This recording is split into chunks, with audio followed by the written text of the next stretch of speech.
శ్రీమన్ మహాదేవి అనుష్ఠాన విధిలో దీని పరిపూర్ణమైన చైతన్యం చేయాలనుకుంటే మీరు 1000 సార్లు దీని అనుష్ఠానం పఠించడం ద్వారా మీ శరీరంలో 35% శక్తి ఇముడుతుంది, 75% కాలిపడుతుంది. 75% ఫుల్ఫిల్ కావాలంటే అందులో ఈ 35%కి 15% శక్తి చైతన్యం చేకూరాలంటే హోమం చేయాలి. 15%, 35కో 15% యాడ్ అయితే ఎంత? 50%. ఆ 15% యజ్ఞశక్తి ఆ మంత్రానికి చైతన్యం రావాలంటే మీరు ఏం చేయాలి? త్రికోణాకారపు హోమగుండం నిర్మాణం చేసుకోవాలి. హోమగుండం లోతు ఎంత ఉండాలి? మ్యాక్సిమం 1 బార లోతు ఉండాలి, లేదంటే 1 మూరేడు లోతు అని ఉండాలి. విడితే ఎంత ఉండాలి? ఇస్రం 1 మూరేడు ఇస్రం ఉండాలి, లేదా బార ఇస్రం, ఇంత ఇస్రం ఉండాలి. మోటు కొలత. త్రికోణ ఆకారపు హోమగుండం పెట్టుకొని అందులో శ్రీగంధపు కట్టెలు లేదా రావి కట్టెలు, లేదంటే మేడి కట్టెలు, మర్రి కట్టెలు, జమ్మి కట్టెలు, లేదంటే తెల్ల జిల్లేడు కట్టెలు, ఉత్తరేణి యొక్క చెట్టు, ఉత్తరేణి యొక్క అలము, లేదంటే దర్బలు, గోవు పేడతో చేసిన పిడకలు, ఇవి యజ్ఞ సమిధులుగా మీరు వాడవచ్చు. యజ్ఞంలో వాడే ద్రవ్యములు ఆవు యొక్క పాలతో ఉడకబెట్టినటువంటి పాయసం. ఇట్లా పోస్తే ధారగా పడాలి, గట్టిగా ఉండకూడదు. ఇట్లా పోస్తే పడేట్లాగా పాయసం ఉడకబెట్టాలి ఆవు పాలతో. ఆవు పాలు దొరకలేదంటే నీళ్ళతో ఉడకబెట్టాలి. పాయసం వండడానికి బియ్యం శ్రేష్టం. ఆ బియ్యంలో కాస్త బెల్లం వేసి 2 యాలకులు వేసి పాయసం ఉడకబెట్టాలి. ఉడకబెట్టిన పాయసంలో దానిమ్మ గింజలు కలపాలి, దాంట్లో ఇంత పచ్చకర్పూరం కలపాలి, కస్తూరి కలపాలి. ఈ మిశ్రమాన్ని బాగా కలుపుకొని ఆ మిశ్రమం పక్కన పెట్టుకొని చెప్పాలి. ఇప్పుడు చూడండి, 1 నిమిషం ఆగండి. ఆచమనము, సంకల్పం అన్నీ చెప్పుకున్న తర్వాత పేజీ నంబర్ 16 తీయండి. పేజీ నంబర్ 16 ఉందా? అధా దేవ్యాహ కవచం ఉందా? అక్కడికి వచ్చి వినియోగ మంత్రం చెప్పిన తర్వాత ఓం నమ చండికాయై మార్కండేయ ఉవాచ అయినాక ఇక్కడ చూడండి, ఓం యద్గుహ్యం పరమం లోకే సర్వరక్షాకరం నృణాం యన్న కస్యచిదజ్ఞాతం తన్మే బ్రూహి పితామహ స్వాహ. స్వాహ. మళ్ళీ తన్మే బ్రూహి పితామహ స్వాహ. ఫస్ట్ స్వాహాకి నెయ్యి వేయాలి, తర్వాత మళ్ళీ తన్మే బ్రూహి పితామహ స్వాహకి ద్రవ్యం వేయాలి. తర్వాత బ్రహ్మోవాచ అస్తి గుహ్యతమం విప్ర సర్వభూతోపకారకం దేవ్యాస్తు కవచం పుణ్యం తచ్ఛృణుష్వ మహామునే స్వాహ. నెయ్యి వేయాలి, మళ్ళీ తచ్ఛృణుష్వ మహామునే స్వాహ, ద్రవ్యం వేయాలి. ఇలా సమిష్టిగా అన్ని మంత్రాలకు స్వాహాకారం చెప్పి చివరికి ఒక బూడిది గుమ్మడికాయ, రాస గుమ్మడికాయ పట్టుకొని అమ్మవారి యొక్క మూలమంత్రం చెప్పి హోమం లేశారనుకొని అమ్మ యజ్ఞంలో నుంచి లేచి రాదు బయటికి. ఆ మంటలోనైనా అమ్మవారి ఆకారం కనిపిస్తుంది. మీరు వీడియో సెట్ చేసుకొని చూసుకోండి, అమ్మ ప్రత్యక్షమవుతుంది. అన్ని మంత్రాలను స్వాహాకారంతో పరిపూర్ణం చేయాలి. గురుదేవ మాకు పాయసం వండనీకి రాదు అంటే దానిమ్మ గింజల్లో పచ్చకర్పూరము, కస్తూరి, గోరోజనము, కుంకుమ పువ్వు మిశ్రితం చేసి వేయచ్చు. గురుదేవ మాకు అది కూడా రాదంటే వరి పేలాలు. గురుదేవ ఇది కూడా రాదంటే తెల్ల ఆవాలు, నల్ల నువ్వులు, నవధాన్యాలు. గురుదేవ ఇది కూడా లేదంటే బిల్వ పత్రాలు. ఇన్ని విధాలుగా మంత్రాన్ని చైతన్యపరచవచ్చు. 35% మీరు పఠించగా వస్తుంది, 15% హోమ విధి, ఒకటేసారి హోమం చేయాలి. మళ్ళీ 50%లో 15% తర్పణంతోనే వస్తుంది. తర్పణ విధి మీకు మూలమంత్రం జ్వాలాయ జ్వాలాయ మంత్రం ఉంది కదా, ఓం ఐం, నీళ్ళు పట్టుకోవాలి చేతులు నీళ్ళు పట్టుకొని 2 దర్భలు లేదా ఒక పువ్వు అన్న దర్భలన్న చేతులు పట్టుకొని నీళ్లు పోసుకొని ఓం ఐం హ్రీం క్లీం చాముండాయై విచ్చే ఓం గ్లౌం హూం క్లీం ఝూం సహ జ్వాలయ జ్వాలయ జ్వల జ్వల ప్రజ్వల ప్రజ్వల ఐం హ్రీం క్లీం చాముండాయై విచ్చే జ్వలహంసం లంక్షం పట్ స్వాహ శ్రీ మహాకాళి మహాలక్ష్మి మహాసరస్వతి దేవీం తర్పయామి. ఇట్లా 11 సార్లు వదలాలి. వదిలిన తర్వాత మళ్ళీ దర్భపోసలన్న పువ్వు, అక్షింతలు, జలం తీసుకొని ఓం ఐం హ్రీం క్లీం చాముండాయై విచ్చే ఓం గ్లౌం హూం క్లీం ఝూం సహ జ్వాలయ జ్వాలయ జ్వల జ్వల ప్రజ్వల ప్రజ్వల ఐం హ్రీం క్లీం చాముండాయై విచ్చే జ్వలహంసం లంక్షం పట్ స్వాహ శ్రీ మహాకాళి మహాలక్ష్మి మహాసరస్వతి దేవిమర్జయామి. ఇట్లా 11 సార్లు చేయాలి. దశాంశ తర్పణము, దశాంశ మార్జనం. దీని ద్వారా 15% ఎనర్జీ యాక్టివేట్ అవుతుంది. ఇంకెంత మిగిలే? ఇంకా 35% మిగిలే. మిగిలిన 35% బ్రాహ్మణులకు దానం, లేదా గురుబోధ తీసుకున్న వాళ్ళకు, గురుపదేశం తీసుకున్న వాళ్ళకు గురువుకే ఇవ్వాలి. గురువు ఉన్న వాళ్ళు బ్రాహ్మణులకు ఇవ్వకూడదు.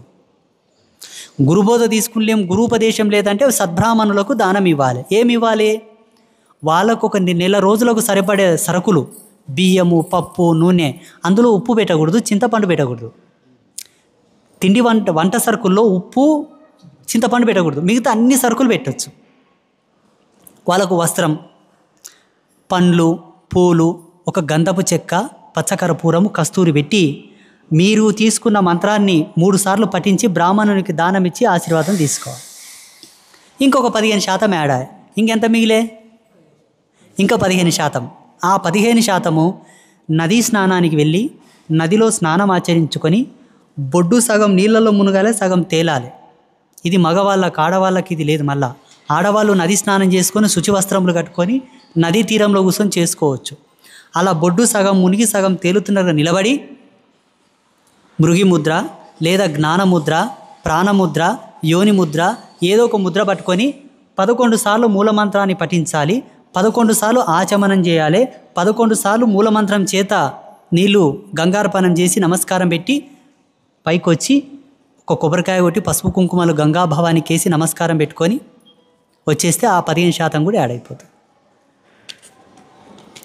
లేదు, అదే నదీ తీరంలో ఒక చిన్న హోమగుండం ఏర్పాటు చేసుకుంటాం. సమిదలు, ద్రవ్యములు తీసుకొని పోతాం, ఇంత నెయ్యి తీసుకుపోతాం.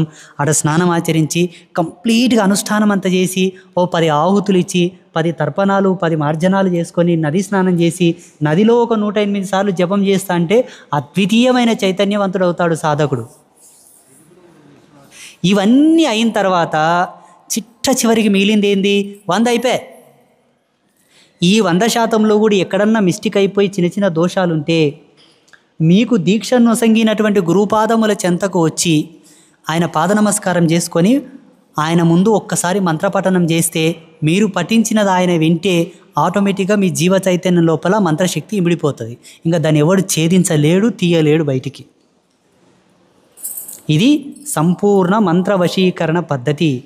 అలా పఠించినటువంటి సాధకుడు తనకు తానుగా అన్ని పనులు చేసుకుంటాడు. ఓ 1 కోటి రూపాయలు కావాలని టార్గెట్ పెట్టుకొని బిజినెస్ చేశాడు అనుకోండి, రాక తప్పదు. మరి మీరు ఆలోచించండి, పరాశరి స్వామి ఏమనుకుంటుండంటే ఒక మీటింగ్ పోతే ఒక స్వామికి పెద్ద కార్లో వచ్చినందుకు పెద్ద కురిసి వేసిండ్రు, నేను చిన్న కార్లో పోయినందుకు నాకు చిన్న కురిసి వేసిండ్రు. నేను అనుకున్నా, ఓ మంత్రానుష్ఠాన చంద్రిక, నాలో మంత్రశక్తి ఉంటే నెల లోపల నాకు పెద్ద కారు రావాలని వచ్చింది. ఇంకొకటండి, ఒక పెద్ద పీఠాధిపతి బెంజ్ కార్లో వచ్చిండు. మేము నార్మల్ కార్లో పోతే 2 స్వాములని నన్ను పక్కన పెట్టిండ్రు, ఆయనను మంచి చూసిరు. మళ్ళీ సంకల్పం చేసిన బెంజ్ కారు రావాలని ఈ నెల లాస్ట్కి వస్తుంది.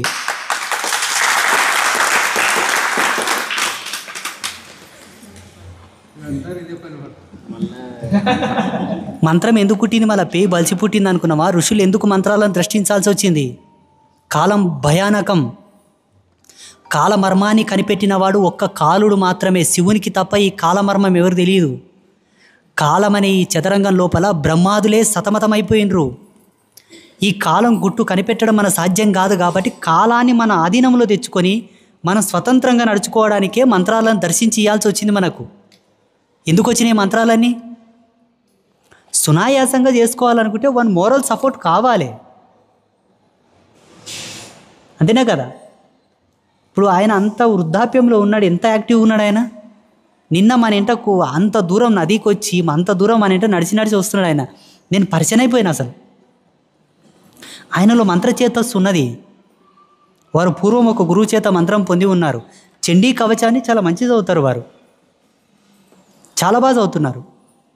ఇంకొకటి, ఏ సాధకుడైతే ఈ బుక్కు ప్రమేయం లేకుండా బుక్కును మూసి గడగడ గడగడ అని చదివిన అనుకోండి, వారు ఇంకొక పీఠాధిపతి కావడానికి యోగ్యుడు. ఆయన ఒక పీఠం పెట్టుకొని 10 మందికి ఇంకా ఆశీర్వాదం చేయొచ్చు నా లేక.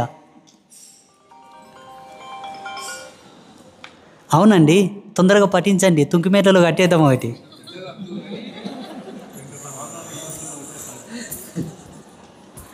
నవ్వుతారేంటి? నిజమండి. మీరు ప్రతి దాంట్లో ఒకటి చూడండి, శివ ఉవాచ అని ఉంటుంది. శివుడే చెప్పిండు దీని గురించి. పార్వతి అడిగింది, పార్వతి అడిగితే శివుడు చెప్పిండు. శివవాక్కు ఎంత గొప్పది!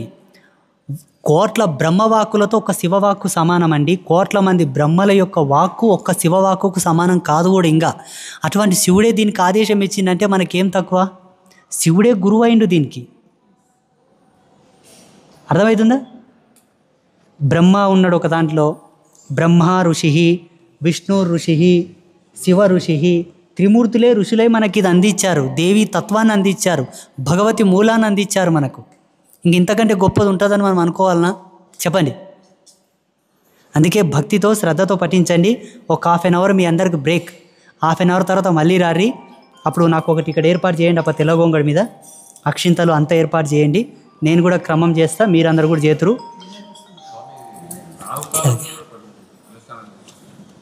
దీనికి ప్రత్యేకమైన ముహూర్తాలు సమయం అంటే ఏం లేదు, యథాతథంగా ఎప్పుడైనా చేసుకోవచ్చు. చూడండి, అమ్మ యొక్క అనుగ్రహం పొందిన వాడికి గ్రహాలతో ఏ సంబంధం లేదు. గ్రహాలు ఆమె పాదక్రాంతములు ఎప్పటికీ, నక్షత్రాలు ఆమె కాలి యొక్క అందియలు, ముహూర్తాలు అనేటివి ఆమె శిరోజముల యొక్క కురులు, ముహూర్తాలు అమ్మవారికి. అమ్మకు దాసుడైన వానికి ఏ దుర్గతులు దుర్ముహూర్తాలు ఉండవండి.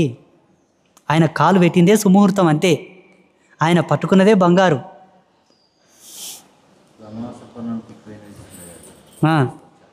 అమావాస్య పున్నానికి అర్ధరాత్రి 12 గంటలకు పుట్టుబత్తెలే చేయలే.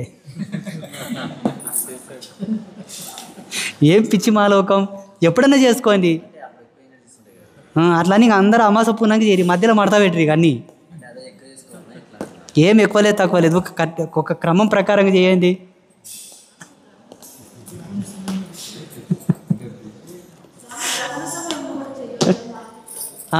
Very good. మాత బాగా అడిగింది. నిన్న పుష్కర స్నానం చేసాం మనం. పుష్కర స్నానం చేసి కుంభమేళాది మహామేళల్లో, అంటే అటువంటి దివ్యాత్మమైనటువంటి సందర్భాల్లో, పుష్కరాల్లో ఎక్కడ సమీప పుష్కరాలు వచ్చినా అక్కడ వెళ్ళి మీరు ఈ అనుష్ఠాన విధిని పఠించుకుంటే ఇంకా హెచ్చు అవుతుంది, దీని మహిమ పెరిగిపోతుంది. ఒక 100 సంవత్సరాల వరకు మీరు ఆ మంత్రశక్తిని వాడుకున్న తరగనంత ఎనర్జీ మీలో డిపాజిట్ అవుతుంది. గ్రహణ సమయంలో గ్రహణం పట్టి విడిచే వరకు పట్టు స్నానం ఆచరించుకొని దర్భలు దగ్గర ఉంచుకోవాలి. దర్భలు పక్క మీద మీనన్న 2 దర్భపూసలు పెట్టుకొని అనుష్ఠానం చేయాలి. దర్భలు లేకుండా చేయకూడదు. అలా చేతికి పెట్టుకున్న నో ప్రాబ్లం, పైన ఉంచుకున్న లో ప్రాబ్లం. లేదా కింద 2 దర్భపూసలు వేసుకొని దాని మీద కూర్చొని చేసుకోవచ్చు దర్భలు. ఎస్.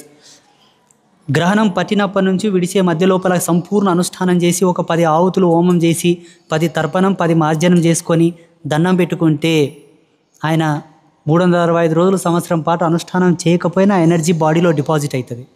గ్రహణంలో చాలా పవర్ వస్తుంది. సూర్యగ్రహణం, చంద్రగ్రహణం. ఇంకా ఇటువంటి క్షేత్రాల్లో చేస్తే ఇంకా ఎనర్జీ వస్తుంది. 100కు 900% యాడ్ అవుతుంది, 1000 యాడ్ అవుతుంది. క్యాలెండర్లో సూర్యగ్రహణం, చంద్రగ్రహణం అని ఇస్తలేరా? హిందూ అనేవాడు ఆ మాట అడగకూడదు అసలు. గ్రహణాలు ఎప్పుడు వస్తాయి కాదు. హిందూ అనేవాడు 1000 ఏళ్ళకి వచ్చే గ్రహణాలు ఇప్పుడే రాసిపెట్టిండు. ఆల్రెడీ 1000 ఏళ్ళకి వచ్చే గ్రహణాలు రాసిపెట్టిండు. 1000 సంవత్సరాలకి ఇంకెక్కువనే రాశాడు అనుకోండి. చేసుకోవచ్చు. ఏ మంత్రమైనా సరే, లోగడలో మీరు వేరే గురువులతో పొందిన మంత్రాలు కూడా గ్రహణం నందు గనక వాటిని శుద్ధి చేసుకుంటే దానికి పరిపూర్ణమైన చైతన్యం వస్తుంది. నేను ఏ గ్రహణాన్ని వదలలే, అన్ని గ్రహణాలను వాడేసుకున్నా. ఇక వెళ్దామా? శుభం. అవునా?